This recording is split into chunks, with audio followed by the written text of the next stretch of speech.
Assalamu alaikum class 8. Welcome to the 9th lecture of science. I'm your teacher Sara Nadeem. Hopefully you all will be fine.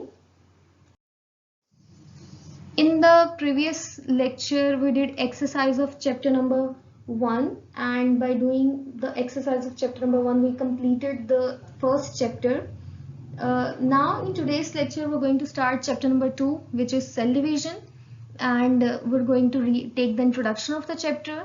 Also we'll study about cell division and mitosis, and these topics are on page number 19, 20 and 21. 21 page is half up to the mitosis only. So let's start today's lecture with the introduction of the chapter. Introduction basically cell division नाम से आपको idea होगा, हम इसमें cell division के बारे में पढ़ेंगे, लेकिन सेल डिवीजन क्या होती है, क्यों होती है, फर्दर हम आगे देखते हैं. उससे पहले कुछ कॉमन ऑब्जर्वेशंस हैं, यूजुअली ऑब्जर्वेशंस हैं कुछ हमारे कॉमन बिहेवियर से रिलेटेड, सराउंडिंग से रिलेटेड. अब वो क्या है, हमारी बॉडी से रिलेटेड, कि एक तो लिविंग थिंग्स ग्रो करती हैं और साइज में इंक्रीज होती हैं, कि जो भी लिविंग थिंग्स हैं, चाहे वो प्लांट्स हैं, एनिमल्स हैं, इंसेक्ट्स हैं, उन सब ने ग्रो करना है और साइज भी उनका इंक्रीज होना है. ठीक है. दूसरी कॉमन ऑब्जर्वेशन है ऑफस्प्रिंग्स, जो बच्चे होते हैं, ठीक है, parents persons children resemble their parents, के किसी ना किसी हद तक ऑफस्प्रिंग्स की पेरेंट्स के साथ रिजेंबलेंस होती है, कहीं कहीं बहुत ज्यादा होती है, कहीं पे कम होती है, कहीं पे कुछ आईज मिलती हैं, कहीं पे हेयर बाल मिलते होंगे, कि कोई ना कोई फीचर्स जो होते हैं किसी ना किसी हद तक, ज्यादा नहीं तो थोड़े बहुत ही सही ऑफस्प्रिंग की जो बच्चों की पेरेंट्स के साथ रिजेंबलेंस होती है. ठीक है, ये दो कॉमन एक ऑब्जर्वेशन है. उसके बाद हम सबको ही पता है जो भी लिविंग थिंग्स है वो सेल से मिलकर बनी है. ठीक है, cells are the basic building block of our body. ठीक है, हम पूरे के पूरे billions of trillions of cells से मिलकर बने हुए हैं. ठीक है, बहुत सारे सेल्स हैं लिविंग थिंग्स जो भी हैं. ठीक है, उसके बाद अगर हम लोग ग्रोथ की बात करते हैं तो इसका मतलब है ग्रोथ या डेवलपमेंट के लिए हमें ज्यादा सेल्स की ही जरूरत है. अब किस तरह से, अगर एक जैसे बिल्डिंग है, एक बिल्डिंग का बेसिक स्ट्रक्चर जो होता है, वो बेसिक मटेरियल जो बेसिक बिल्डिंग ब्लॉक होता है, वो ईंटें होती हैं, ब्रिक्स होती हैं. ठीक है, अगर सपोज आपने अपने घर में आपको एक फ्लोर ऊपर और बनवाना है, ऐड करवाना है, अपनी एक जो फ्लोर है आपने जस्ट एक और बनवाना है, तो आपको उसके लिए एक बेसिक, सबसे पहले तो मटेरियल आपको चाहिए. मटेरियल में आप सबसे पहले एक बेसिक बिल्डिंग ब्लॉक जो होता है, आप ईंटें जरूर मंगवाएंगे, ब्रिक्स जरूर मंगवाएंगे, जिन्होंने एक बिल्डिंग को स्ट्रक्चर देना है. ठीक है, क्योंकि उसी के थ्रू ब्रिक्स की जो होगी, ब्रिक्स के थ्रू ही तो मजीद वॉल्स वगैरह खड़ी की जाती हैं और मजीद स्ट्रक्चर डेवलप किया जाता है. इसीलिए जब हम इसी तरह से जब हम ह्यूमन बींग्स में, लिविंग थिंग्स में डेवलपमेंट की बात करते हैं, तो वहां पे हमें ग्रोथ के लिए, डेवलपमेंट के लिए ज्यादा सेल्स की जरूरत है. क्वेश्चन ये है कि सेल्स आते कहाँ से हैं, ये कि क्या कोई हमारे अंदर कोई ऐसी मशीन लगी हुई है, कोई फैक्ट्री लगी हुई है, या कोई मैकेनिज्म है, क्या सेल्स कहाँ से न्यू जनरेट होते हैं, कहाँ से न्यू सेल्स आ रहे होते हैं. ये तो हमें समझ लग गई कि हमें ग्रोथ के लिए मजीद सेल्स की जरूरत है, बट क्वेश्चन ये है कि सेल्स हमारे कहाँ से आ रहे हैं. क्या वो सेल्स खाने से आते हैं? नहीं, खाने से हमें एनर्जी मिलती है जिसके थ्रू हमारी सेल की बेसिक एक्टिविटीज सब परफॉर्म कर रहे होते हैं हमारी बॉडी. तो फिर ये सेल्स कहाँ से आ रहे हैं, किस तरह से? सो बेसिकली ये जो सेल्स आ रहे हैं, एक जो पहले से एग्जिस्ट कर रहे होते हैं सेल्स, जो पहले से सेल्स होते हैं, वही सेल्स आपस में फर्दर डिवाइड होते रहते हैं और उससे न्यू सेल्स जो होते हैं प्रोड्यूस होते हैं. जो पहले से सेल मौजूद है, सपोज एक सेल है तो उसने फर्दर अपने आप को टू पार्ट्स में स्प्लिट अप कर लेना, दो सेल्स पूरे के पूरे बनते हैं, एंड देन जो है न्यू सेल्स इस तरह से जनरेट होते जाते हैं, 1 से 2, 2 से 4, 4 से 8, इस तरह से फर्दर जो डिवीजन होती रहती है. अब बेसिकली इस चैप्टर में हमने देखना है कि जो डिवीजन हो रही है वो कैसे हो रही है, क्या क्या चीजें होती है, जिसमें क्या क्या प्रोसेसेस होते हैं जो जिसमें ये डिवीजन में इन्वॉल्व होते हैं, और जिसके बाद हमें न्यू सेल्स मिलते हैं. ठीक है, यहाँ तक क्लियर होना चाहिए सबको कि हमें ग्रोथ की और डेवलपमेंट की बात कर रहे हैं लिविंग थिंग्स में, और उसके लिए जो ग्रोथ डेवलपमेंट के लिए न्यू सेल्स चाहिए. और न्यू सेल्स कहाँ से आ रहे हैं? सेल की डिवीजन से. जो सेल पहले से मौजूद है वही फर्दर डिवाइड होते हैं और न्यू सेल्स प्रोड्यूस होते हैं. दूसरी चीज जो हमने इस चैप्टर में पढ़नी है वो ये कि पेरेंट्स ऑफस्प्रिंग्स के साथ रिजेंबल क्यों करते हैं, वो ऐसी क्या चीज होती है जिसकी वजह से पेरेंट्स और ऑफस्प्रिंग्स में रिजेंबलेंस होती है.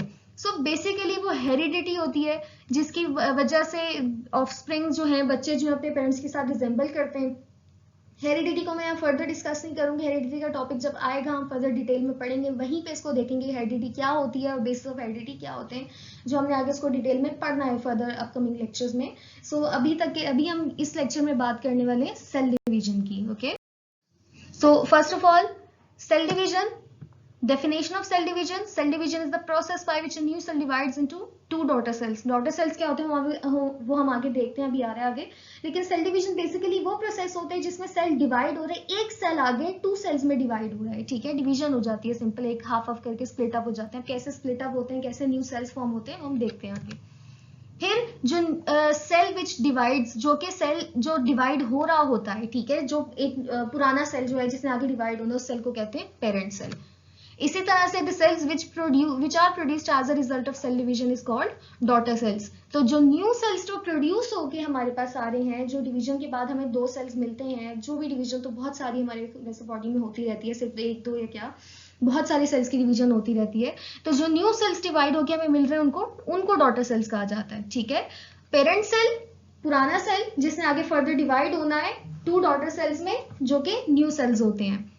उसके बाद सेल डिवीजन जो स्टार्ट होती है, स्टार्ट से भी पहले पेरेंट सेल के अंदर ही, जो कि एक पुराना सेल होता है, उसके अंदर एक फेज होता है जिसको इंटरफेस कहते हैं. अब हमने ये देखना है आगे कि इंटरफेस क्या होता है. इंटरफेस के दौरान जो न्यूक्लियस के अंदर क्रोमोसोम्स होते हैं, आप सबको इतना तो आइडिया होगा कि न्यूक्लियस के अंदर क्रोमोसोम्स होते हैं. ठीक है, क्या होते हैं आगे वैसे हमने देखना भी है इसमें, लेकिन फिर फिलहाल न्यूक्लियस के अंदर जो क्रोमोसोम्स होते हैं वो डुप्लीकेट होते हैं, डबल हो जाते हैं. ठीक है, क्रोमोसोम्स ने आगे डुप्लीकेट होने, डबल होने, क्या मतलब है, हर क्रोमोसोम की कॉपी क्रिएट हो जाती है. ठीक है, और जब कॉपी होती है तो ही तो दो सेट बनते हैं और आधे आधे दो सेल्स में जाते हैं, टू डॉटर सेल्स में जाते हैं. इस तरह से डुप्लीकेशन होती है क्रोमोसोम्स की इंटरफेस के दौरान. और यहाँ पे भी सेल डिवीजन नहीं स्टार्ट हुई है, यहाँ पे सिर्फ अभी क्रोमोसोम्स डुप्लीकेट हो रहे हैं. फिर उसके बाद प्रोसेस ऑफ सेल डिवीजन जो है टू फेजेस पे डिपेंड कर रहा होता है. वो टू फेजेस क्या होते हैं. फर्स्ट वन न्यूक्लियर डिवीजन, क्योंकि आपको सबको आइडिया होगा सबसे जो सेंट्रल पार्ट होता है सेल का वो न्यूक्लियस होता है. तो सबसे पहले जो एक इंटरफेस के बाद एक फेज होता है पहला, वो न्यूक्लियर डिवीजन होती है. न्यूक्लियर डिवाइड होता है, ठीक है, टू पार्ट्स में, सॉरी टू न्यूक्लियाई में डिवाइड होता है. And cytokinesis. अब साइटोकाइनेसिस क्या होता है. अच्छा, क्या nuclear division is the division of nucleus, ठीक है, which is followed by cytokinesis. ठीक है, साइटोकाइनेसिस क्या है, is the division of cytoplasm. आपको ये सबको पता होगा, जो भी सेल की ऑर्गेनालिज होती हैं, जो भी सेल के अंदर ऑर्गन छोटी छोटी ऑर्गेनालिज होती हैं, वो साइटोप्लाज्म के अंदर होती है. साइटोप्लाज्म ने उनको होल्ड किया हुआ होता है सेल के अंदर. तो जब एक बार सेंटर से न्यूक्लियस डिवाइड हो गया, देन जब तक साइटोप्लाज्म ने डिवाइड नहीं होना तब तक सेल कैसे स्प्लिट होगा टू पार्ट्स में, कैसे न्यू दो सेल्स प्रोड्यूस होंगे डिवाइड होके. तो जो सेकंड फेज होता है वो साइटोकाइनेसिस होता है, जिसमें साइटोप्लाज्म की डिवीजन हो रही है. Next on page number I think 20, yes, on page number 20 there is a you need to know box. इसमें आपको सेल के बारे में बताया हुआ है, कुछ चीज़ों के बारे में बताया हुआ है. ये एक इमेज है इस साइट पे बनी हुई इसी ब्लॉक में, और देन इसी से रिलेटेड कुछ चीज़ों के बारे में बताया हुआ है जो आपको इस चैप्टर में फर्दर आगे पढ़ने के लिए पता होनी चाहिए, जो सेल डिवीजन की जब हम बात करते हैं. तो सबसे पहले न्यूक्लियस वो पार्ट है जो सारे सेल की हर एक्टिविटीज को कंट्रोल कर रहा होता है. एक तरह से आप कह रहे हैं एक तरह का ब्रेन होता है सेल का, एक तरह का वो मेन प्रोसेसिंग एरिया होता है जो सेल की हर एक्टिविटी को कंट्रोल कर रहा होता है, प्रोसेसिंग को मैनेज कर रहा होता है, देख रहा होता है. तो सबसे एक बहुत इंपॉर्टेंट पार्ट होता है सेल का. और ऑर्गेनाली की अपनी अपनी इंपॉर्टेंस है, अपनी अपनी का फंक्शनैलिटी होती है, जो न्यूक्लियस ने इस तरह से कंट्रोल करना होता है. आगे उसके बाद जो क्रोमोसोम्स है, जो हमने अभी बात की, क्रोमोसोम्स भी कहाँ पे होते हैं, न्यूक्लियस के अंदर होते हैं. ठीक है, और क्रोमोसोम्स आगे फर्दर दो चीजों पे कंसिस्ट कर रहे होते हैं. एक फर्स्ट वन तो प्रोटीन्स होते हैं क्रोमोसोम्स में, और दूसरा जो क्रोमोसोम्स का पार्ट होता है वो डीएनए होता है. ठीक है, ये दो चीजें. प्रोटीन्स का आपको आइडिया होगा, प्रोटीन्स हमारी बॉडी में बहुत सी जगह पे होते हैं, बहुत सी जगह पे हेल्प कर रहे होते हैं बहुत से फंक्शंस में. तो क्रोमोसोम्स में भी एक तो प्रोटीन्स होते हैं, दूसरा डीएनए होता है. अब डीएनए क्या होता है. DNA stands for deoxyribonucleic acid. DNA की फुल फॉर्म ये आपको पता होनी चाहिए, लर्न होनी चाहिए. डीऑक्सीराइबोन्यूक्लिक एसिड, अगर हम इसको बात करें तो सिंपल एक डीएनए एक मॉलिक्यूल होता है. ठीक है, मॉलिक्यूलर स्ट्रक्चर होता है, एक न्यूक्लिक एसिड होता है डीएनए. अब डीएनए की इंपॉर्टेंस क्या है, डीएनए की बहुत इंपॉर्टेंस है, वो अपनी जगह है. डीएनए बेसिकली वो मटेरियल होता है जिसमें पूरी कंप्लीट सेट ऑफ इंस्ट्रक्शंस होती हैं, एक जो न्यू सेल डेवलप होना है, न्यू ऑर्गेनिज्म बनना है, उससे रिलेटेड. तो डीएनए इतना इंपॉर्टेंट पार्ट होता है, जो भी न्यू सेल की डेवलपमेंट से रिलेटेड इंस्ट्रक्शंस हैं, या जो भी हेरिडिटी की हमने जो बात की थी उससे रिलेटेड जो भी इन्फो होती है, वो जो सारी स्टोर होती है, जो एक समझ लें हम डीएनए पहले से इस तरह से प्रोग्राम होता है, उसने हमारी डेवलपमेंट पे भी काम करना है, ग्रोथ पे भी काम करना है, उसने हेरिडिटरी मटेरियल पे, सॉरी हेरिडिटरी जो फीचर्स होते हैं, रिजेम्बलेंस होती है, उस पर भी काम करना है. तो ये सारी इन्फो डीएनए के अंदर स्टोर होती है, और इसी वजह से डीएनए को हेरिडिटरी मटेरियल भी कहा जाता है. कि जो रिजेम्बलेंस होते हैं, रिजेम्बलिंग पार्ट्स होते हैं, हर चीज से रिलेटेड, ह्यूमन की बींग्स की या लिविंग थिंग्स की ग्रोथ से रिलेटेड हर तरह की इन्फो डीएनए में स्टोर होती है। फिर उसके अलावा एक तरह की जो स्पीशीज होती है, एक तरह की जो लिविंग थिंग्स होती है, एक कोई भी ऑर्गेनिजम्स होते हैं, उनमें नंबर ऑफ क्रोमोसोम्स जो होता है, नंबर ऑफ क्रोमोसोम सेल में सेम होता है, ठीक है। जैसे ह्यूमन बींग्स हैं तो उसमें जो सारे ह्यूमन बींग्स हैं उसमें सेम नंबर ऑफ क्रोमोसोम्स होंगे। अच्छा, कोई ये ना सोचे कि लड़के में अलग होते होंगे तो लड़कियों में अलग होते होंगे, ऐसा नहीं होता है। लड़के लड़के इंसान होते हैं तो खैर नंबर ऑफ क्रोमोसोम्स सेम होते हैं ह्यूमन बींग्स में। इसी तरह से चाहे वो मेल और फीमेल की जो डिफरेंस होता है वो एक दूसरी जगह पे आता है जाके, लेकिन खैर number of chromosomes human beings में सेम होते हैं, विच इज 46 क्रोमोसोम्स होते हैं, ठीक है। पेयर्स की फॉर्म में होते हैं, 46 क्रोमोसोम्स होते हैं। इसी तरह कुछ एग्जांपल्स में तो मंकी में 48 क्रोमोसोम्स होते हैं और कैट में 38 क्रोमोसोम्स होते हैं। तो हर तरह की स्पीशी में नंबर ऑफ क्रोमोसोम्स डिफरेंट होते हैं। नंबर ऑफ क्रोमोसोम्स की वो बेसिक रीजन होती है कि वो स्पीशी जो है चेंज होती है, दूसरा ऑर्गेनिज्म होता है, इस तरह से। देन उसके बाद एक और चीज जो एक इंपॉर्टेंट होती है वो गैमीट्स होते हैं। गैमीट्स की formation, gametes basically reproductive cells होते हैं या फिर इनको सेक्स सेल्स भी कहा जाता है। ये वो सेल्स होते हैं जिन्होंने आगे रिप्रोडक्शन में हेल्प जो काम मेन रिप्रोडक्शन में काम है उन सेल्स ने करना होता है। स्पर्म्स मेल गैमीट सेल्स को कहते हैं और एग्स फीमेल गैमीट सेल्स को कहते हैं एनिमल्स में, ठीक है। कोई भी एनिमल्स हो तो उसमें मेल और फीमेल गैमीट्स को स्पर्म्स और एग्स कहा जाता है। लेकिन प्लांट्स की बात करें तो प्लांट्स में स्पोर्स होते हैं, वो सेल्स, उनको स्पोर्स कहा जाता है, जो आगे रिप्रोडक्शन में काम कर रहे होते हैं, न्यू ऑफस्प्रिंग्स की क्रिएशन में काम करते हैं। प्लांट्स में तो खैर फ्लावर्स वगैरह की प्रोडक्शन होती है, न्यू प्लांट की प्रोडक्शन होती है, और इस तरह से खैर स्पोर्स वहां पे हेल्प कर रहे होते हैं।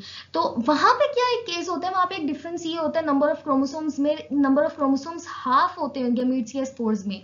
ये एक चीज आपने याद रखनी है, नंबर ऑफ क्रोमोसोम्स जो होते हैं गैमीट्स में या स्पोर्स में हाफ होते हैं, क्योंकि आगे ये चीज बिलोंग करती है रिप्रोडक्शन से रिलेटेड, क्योंकि जब न्यू ऑफस्प्रिंग की क्रिएशन होती है, न्यू ऑफस्प्रिंग क्रिएट होता है, तो वहां पे मेल और फीमेल गैमीट्स जब आपस में कंबाइन होते हैं तो वहां पे वो पेयर कंप्लीट करते हैं। दैट इज वाई मेल और फीमेल गैमीट्स में शुरू में हाफ होते हैं और ये बाद में जो है इन्होंने रिप्रोडक्शन के टाइम पे पेयर कंप्लीट होना होता है, ये ठीक है। तो ये चीजें थी जो सेल से रिलेटेड आपको पता होनी चाहिए। उसके अलावा ये डायग्राम भी देख लेते हैं।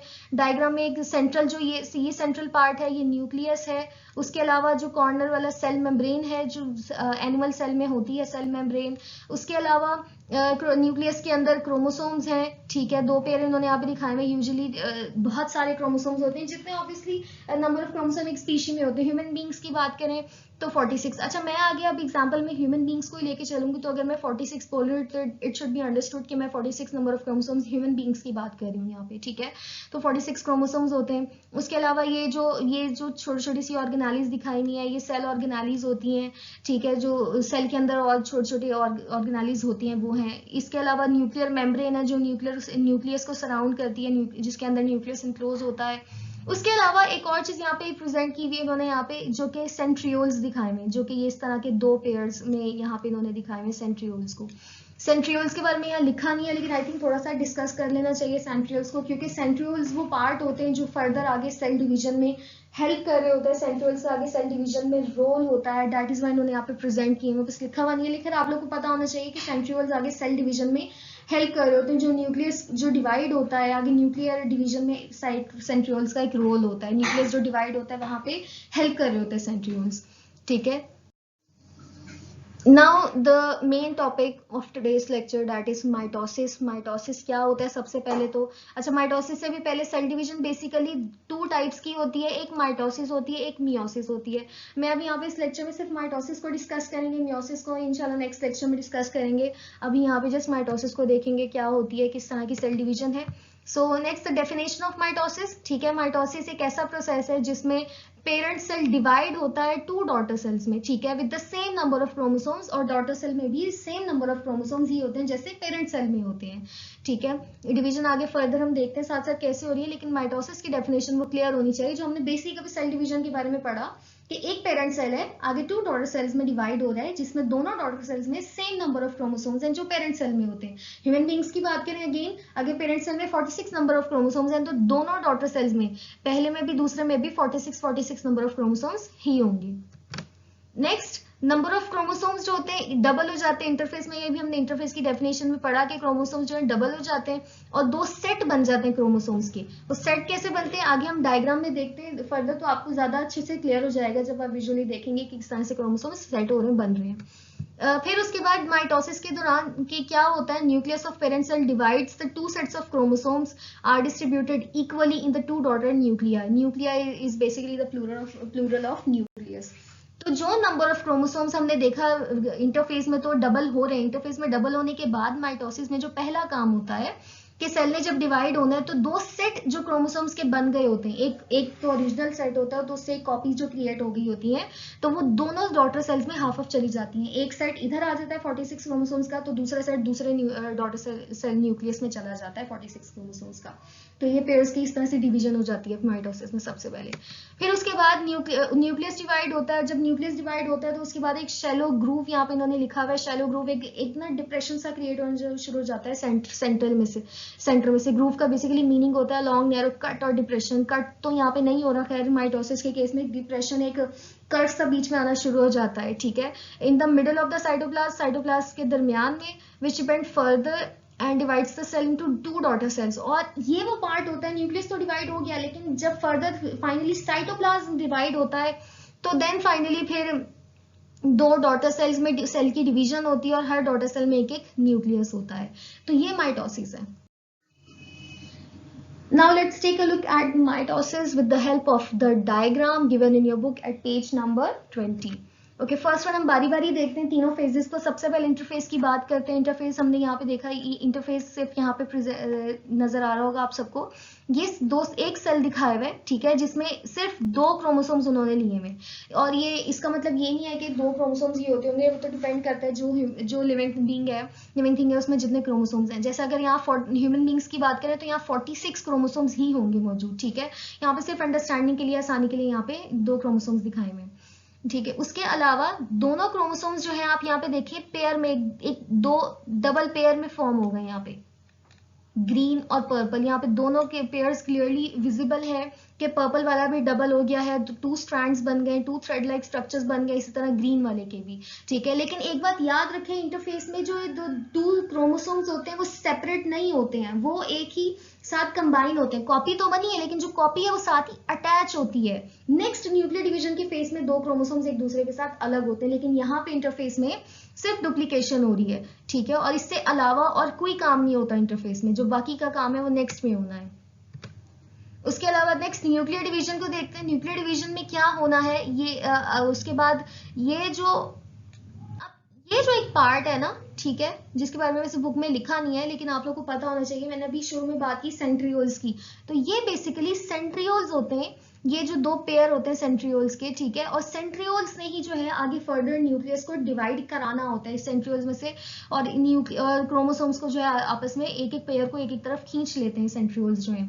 न्यूक्लियस डिवाइड होना, न्यूक्लियस यहाँ पे डिवाइड हुआ है और न्यूक्लियस की डिवीजन के साथ अब देखें क्रोमोसोम एक स्ट्रैंड ऊपर चला गया तो दूसरा स्ट्रैंड नीचे, यहाँ भी एक स्ट्रैंड ऊपर है तो दूसरा स्ट्रैंड नीचे। तो सेंट्रियोल्स का इतना इंपॉर्टेंट रोल होता है और वो यहाँ पे रोल होता है। और एक बात याद रखिएगा, सेंट्रियोल्स न्यूक्लियस के अंदर नहीं होते हैं। सेंट्रियोल्स एनिमल सेल के अंदर, वैसे सेल्स के अंदर होते हैं लेकिन न्यूक्लियस के अंदर नहीं होते, न्यूक्लियस के बहुत करीब होते हैं, ठीक है। क्योंकि सेल डिवीजन में एक सेंट्रियोल्स का एक बहुत इंपॉर्टेंट रोल होता है, सेल के न्यूक्लियस के बहुत करीब होते हैं कि जब भी सेल की डिवीजन हो, सब जरूरत पड़े तो फौरन से वहां पे हेल्प कर सके, अपना रोल प्ले कर सके, ठीक है। तो सेंट्रियोल्स ने अपने यहाँ पे रोल प्ले किया, 2 क्रोमोसोम जो थे अलग अलग हो गए, न्यूक्लियर डिवीजन का फेज यहाँ पे कंप्लीट हो गया, न्यूक्लियस डिवाइड हो गया। नेक्स्ट फेज क्या है, साइटोकाइनेसिस का। अब ये देखें, ये जो यहाँ पे डिप्रेशन क्रिएट हो रहा है ना, ये डिप्रेशन है and that is called the shallow groove. तो ठीक है, यहाँ पे आहिस्ता आहिस्ता थोड़ा थोड़ा स्टार्ट होता है। अब यहाँ पे भी देख रहे होंगे सेल को थोड़ा थोड़ा बीच में कर्व सा आ गया, बीच में जो फर्दर आगे बढ़ता जाता है और इतना बढ़ता है कि बिल्कुल जो सेल है 2 पार्ट्स में डिवाइड हो जाता है और इस तरह से 2 डॉटर सेल्स बन जाते हैं, एक ये और एक ये, इस तरह से। तो इतना डिवाइड होता है, डिप्रेशन वो जो होता है कर्व होता है, बढ़ता जाता है और एक सेल 2 पार्ट्स में डिवाइड हो जाता है इस तरह से। आप देख लें यहाँ तक साइटोप्लाज्म के डिवीजन से पहले न्यूक्लियस पूरा डिवाइड हो चुका है, न्यूक्लियस के अंदर क्रोमोसोम्स भी जा चुके हैं, ठीक है, और न्यूक्लियस के अंदर जो मेम्ब्रेन डेवलप हो चुकी है। बस क्या जो थी डिवाइड नहीं हुई थी वो साइटोप्लाज्म था। तो साइटोप्लाज्म भी इसके साथ साथ आहिस्ता लास्ट साइटोकाइनेसिस के फेज में डिवाइड हो जाते हैं और फाइनली 2 डॉटर सेल्स हमें यहाँ पे मिल जाते हैं इस तरह से at the end of the mitosis. This is the complete process of mitosis. ठीक है, तो बेसिकली आप लोग को आई होप समझ आई होगी माइटोसिस की इस तरह से इन चीज़ों की. So class, this is our today's lecture. We read about cell division and the most important type of cell division, which is most common type of cell division, which is mitosis. Hope आप लोगों को समझ आई होगी कैसे sales divide हो रहे होते हैं, हमारी बॉडी में ग्रोथ कैसे हो रही होती है. अच्छा, एक चीज, एक स्पेसिफिक एज तक तो ग्रोथ हमारी होती है, उसके बाद एक टाइम पे आके ग्रोथ रुक जाती है, क्योंकि हमारे डीएनए की प्रोग्रामिंग ही ऐसी हुई होती है कि एक टाइम पे आके ग्रोथ हमारी बॉडी के बहुत से पार्ट्स की रुक जाती है. एक एज तक हमारी हाइट बढ़ती है, देन फिर रुक जाती है, उसके बाद हाइट नहीं बढ़ती है. तो हमारी बॉडी की प्रोग्रामिंग इस तरह की, उसका स्ट्रक्चर ही डीएनए का अंदर जो प्रोग्राम्ड इंस्ट्रक्शंस होती हैं वो इसी तरह से होती हैं. उसके अलावा एक इंटरेस्टिंग इन्फॉर्मेशन मैं शुरू में शेयर करना भूल गई इंट्रोडक्शन में. खैर, जो ग्रोथ तो हो रही है, एक टाइम पे आके रुक जाती है ग्रोथ भी बॉडी ऑर्गन्स की, बॉडी पार्ट्स की, लेकिन एक कुछ हमारे दो वो बॉडी पार्ट्स होते हैं जिनकी ग्रोथ हमारी through out the life time नहीं रुकती है. First one is the nose and second one is the year. क्योंकि नोज और ईयर्स में एक सॉफ्ट बोन्स होती हैं जिनकी ग्रोथ होती रहती है और हमारे एंड तक जो मतलब ओल्ड एज में जाके भी उनकी ग्रोथ नहीं रुकती है. कभी आप लोग ऑब्जर्व करें ना, जो बूढ़े लोग होते हैं उनकी नोज थोड़ी सी बड़ी होती है या फिर थोड़े से ईयर्स बड़े होते हैं. नॉर्मली यूजुअली नोज को ही ज्यादा बिग दिखाया जाता है क्योंकि प्रोमिनेंट फेस का पार्ट होता है, तो नोज बिग लगती भी है. तो ये कॉमन ऑब्जर्वेशन है. तो इस तरह से ये जो बहुत सी चीज़ें हमारी ग्रोथ रुक जाती है, लेकिन नोज और ईयर्स की ग्रोथ बढ़ती रहती है ओल्ड एज में जाके भी. और ग्रोथ का मजीद फर्दर, ये माइटोसिस की थी फर्स्ट मोस्ट कॉमन ग्रोथ की टाइप जो हमने आज पढ़ी. आगे मियोसिस और हेरिडिटरी के बारे में फर्दर लेक्चर्स में पढ़ेंगे. Okay, now it is a diary to draw figure 2.1 on your copies, which is the figure of mitosis. ठीक है, ये आपने ड्रॉ करनी है अपनी कॉपीज पे. So that's all for now. Thank you everyone. Take care of yourselves. Allah Hafiz.